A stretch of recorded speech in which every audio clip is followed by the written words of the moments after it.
bowled out Afghanistan for 284 inside their 50, but England dismissed for 215, 40.3 overs. Harry Brook really the only resistance of note with 66. Mujib took 3 for, and that man Rashid 3 for 37. As we welcome Crash Craddock in on a Monday morning. Crash, unbelievable scenes over there. Yeah, and I just think the World Cup sort of needed that, Sam. Just a romantic sort of, a touch of romanticism with the Afghanistan team, who really do so well, given, how tough it is for them to formulate a team and get together around the world. We refused to play them last time when they were supposed to tour Australia. But they're a worldly team in their own way. Mujib and Rashid Khan, the two spinners who we've seen so often in the Big Bash, they are fearless and feisty. And I'll tell you, from the moment Afghanistan put a century opening stand on the board, it had trouble written all over it. I love their team. They just get stuck in. And I think that England have now lost 2 out of their first 3 to the defending champions. That's great news for Australia, because we're running 10th out of 10. It opens it up, doesn't it? Well, Australia needs teams like Afghanistan to win more and not make the semis, because it drags everyone else down. There was a time a few days ago when all the top teams were winning. So for Australia to make ground, I think Australia can still make the semi-finals if they win 6 out of 9 games. Now, they've lost 2 already. They can afford to drop 1 more. They play Sri Lanka tonight.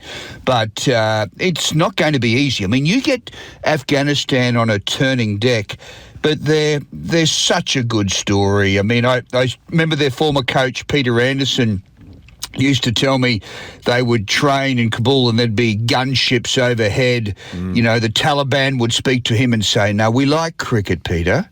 So he would breathe a bit easier.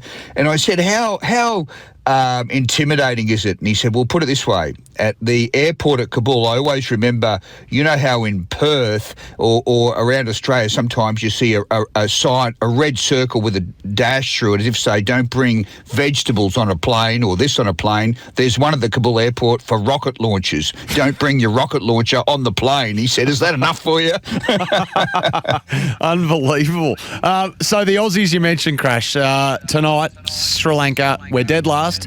We're winless. We're in desperate need of a victory. We're back at luck now again. Can the wheel turn in some way, shape or form here? Well, I think so, but it's, as I said, they can't win the World Cup with their current attitude and form. They can make the semi-finals. They can still afford to lose 1 more, maybe 2 more. I'd say 1 more. But it's a tale of many threads, Sam, and I just can't help. We're suffering from making this tournament our number 4 priority for the year, after the Ashes, after the Test series against India, and after the World Test Championship against India and England. This was very much the number 4 tournament. It wasn't prioritised. Pat Cummins sort of drifted into the captaincy, didn't he? There was no Mission India, and you have to have a Mission India if you're going to win tournaments like this. So it's just, we never sort of said, right, let's really knuckle down over this. Players were drifting in and out of the 50-over team. I never liked the feel of it. So just an extension of that then, Crash. So belted by India, embarrassed by South Africa. I mean, body language experts are probably having a field day. I mean, we look stale, tired, jaded, whatever term you want to use. I mean, what's your read on, I guess, the mental aspect of it? I cannot have the tiredness angle. And I agree they've looked flat, but come on, it's just, you're on millions and millions of dollars a year. This is one of the it's the World Cup. If you are tired in a World Cup, you've got serious issues. I mean, it's not as if the schedule before, in the weeks before this, they were cluttered with tournaments. Blokes, as I said, had a decent time to rest. So I often think of when Australia won the World Cup in the subcontinent in 1987, Sam. They were really underdogs. Bob Simpson was their coach, and he worked them so hard in the field. They had blood running off their elbows for diving for catches. They were sweating. They were complaining. But he said, we are going to be the best fielding team in this World Cup, and I reckon the best fielding team will win it. This team, I know they've cracked down on fielding in the last couple of days, but in a player-led environment, often the first thing that slackens off, you know what it is? Fielding training. And I just sense that. They've been pretty darn sloppy in the field, yeah.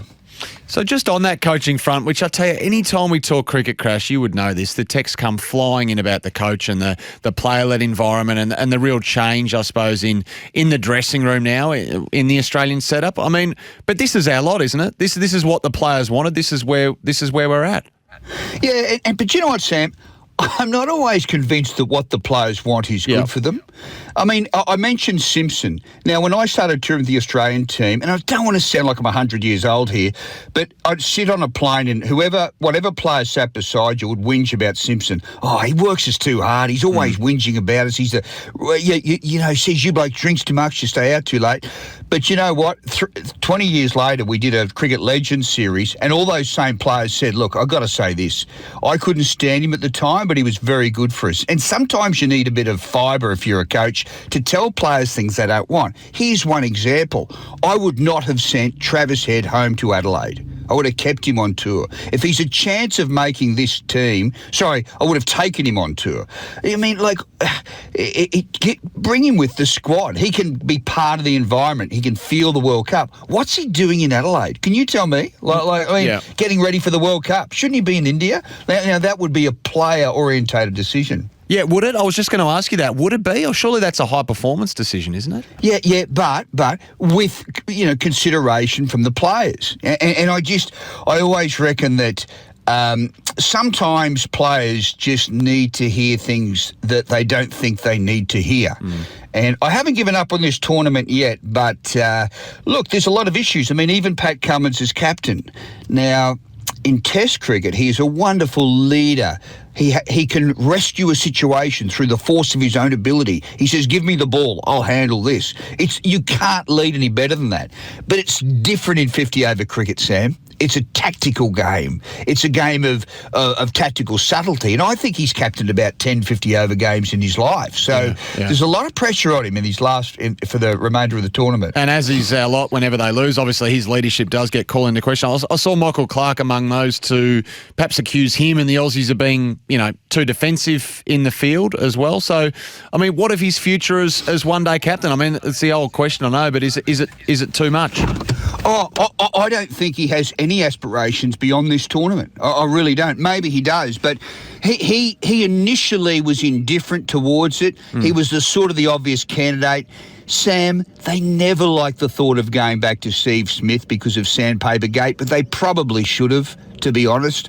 Or Mitch Marsh, and made him sort of like an Ewan Morgan character for England, as in, this is my new post. I'm so energised. I want to take you all with me. Let's call it Mission India, Yeah. But this had this sort of, then we go to India for the 50-over World Cup. Oh, it's a busy old year. It just had that feel about it. And I'm not giving up the ghost because I remember in 1989, Australia had to be unbeaten in their last 7 games to win it. And they did. We all wrote the obituary saying they couldn't do it, but they did. Famously, they had a tie in there as well against South Africa. So they're not on Skid Row, but all their form charts are heading down. But this is a long tournament. It's slightly deceptive. Maybe next Monday we'll have a different reading on it. And, I think they should beat Sri Lanka, but we'll see how they go. No, and if they don't, we're going to need to see something to hang our hats on anyway. Hey, Alex Carey, I mean, he'd come under some sort of scrutiny, I suppose, Crash, as much for his, mentality with the bat as anything. I don't think anyone expected him to be omitted from the side for it, though. Did you agree with it ultimately, or did it floor you as well? No, I didn't. I was surprised by it. I considered it, as Dan Cherney wrote very well in the comment piece, it was most un-Andrew McDonald and most un-George Bailey, because they were saying only a week ago, he's our number one, he's our man. Now, to abandon that philosophy one game into the tournament, but it is quite true. They can defend it all they like, but since the Johnny Bairstow incident, Alex Carey has not been Alex Carey. And I'll go a step further, Sam, and say Australia hasn't been Australia. What have they done well since that? You tell me. You know, in England and the Ashes and this World Cup, what have they done well in a game since the Johnny Bairstow incident? And I think we all brainwashed ourselves a bit. Oh, we got on air and said, the Poms are doing it and would have done it and all this. Really? You ran out a bloke at the batsman's end when he wasn't taking off for a single and he'd actually put his toe back in the crease. Like, that's the way you want Australia to play, is it? You happy with that? Like, I never liked it. I never liked it. And, Alex is quite, I think, a sensitive lad, and his family copped a lot of abuse, and I think it's thrown him off his game despite all the denials. And from a team perspective, you think a bit of legacy, a bit of guilt? Yeah, I just think it sort of rocked Australia, and they were flying at that point. They were stampeding their way through the Ashes, and for all the sort of jokes about the spirit of cricket and all this, and poking fun at Bairstow in the lunchroom for him blowing up, they had a chance. They've worked very hard since Sandpapergate, Sam, to reshape the image of Australian cricket. And that would have been an example of an incident where they could have bounded forward a little bit. Everyone rubbishes the spirit of cricket, but I tell you what, I don't mind it, Sam. I don't mind the fact that cricket can be a little bit different.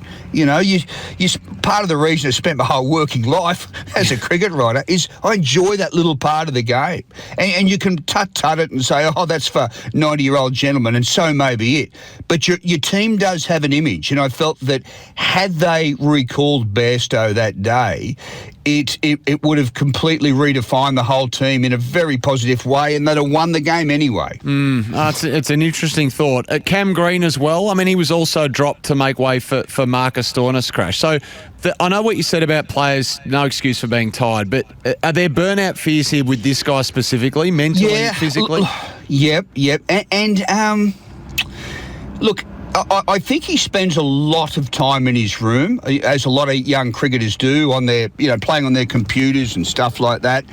And that's always a worry when a guy, if he's in a bit of a form spiral, you need to get out of your room. That's been the thing is that old adage of I remember when Bill Brown in the 1948 Ashes tour was in a bad way, and Don Bradman and the boys took him out for a quiet beer, and away he went, and Ian Chappell would do it, like get out for a feed or something like that. So there is worry that Green's body language and his state of mind is really tracked downwards. He lost his test place, of course, to Mitchell Marsh, and now his one-day place to Marcus Stoinis. He will get it back at some point. I've been touting him as a future captain, but to be that I want to see him in the leadership group to learn, because in a couple of years he'll be in a category all by himself in that team, and he is a potentially really good player, but there's something not quite right about him at the moment. His bowling lacks snap and crackle, and his batting lacks snap and crackle as well.